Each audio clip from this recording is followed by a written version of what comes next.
Sebagai lung perwakilan desa pemuda bahwa di pegat TPS 3R-nya hanya setuju oleh masyarakat Kampung Baru dan pemuda Kampung Baru. Bau Yuwayu. Tanah wakaf. Tanah atas tanah wakaf. Ya. Setuju. Setuju. Setuju. Oke.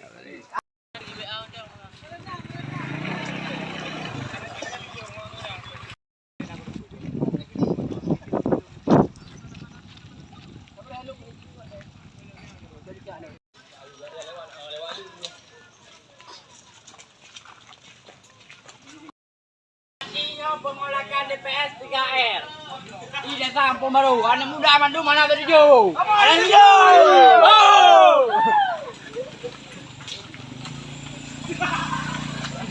Anak setuju, bro? Maju. Di pegat DPS tengok. Maju. Dia saja. Kalau kau agama tak hari umar. Hari om.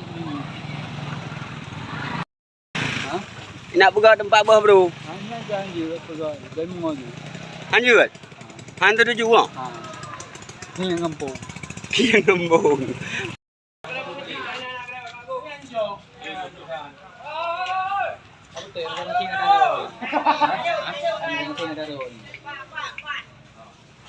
Yang terima katanya kena soso ciperak ya. Ciperak ya soso yang terdangan. Lung ro. Solo. Untuk imum ro. Solo. Pakai ro. Pakai dia ro. Nah, pada deh ini adalah. Cipu nak kalian ya. Yang nak terdangan cipu kalian ya. Yang lu depu hero kata dalam. Cuman teh dengan hero yang bati nama projek kena lagu. Dari tadi. Mana kan? Mana? Kegiatan demo masyarakat tapi tanggapan kan tadi mediasi dengan nurunya tu tacok jalan hayang ke yang memang kebetulan mendung kan latih dengan man nyo punya memang bocah kamkara kan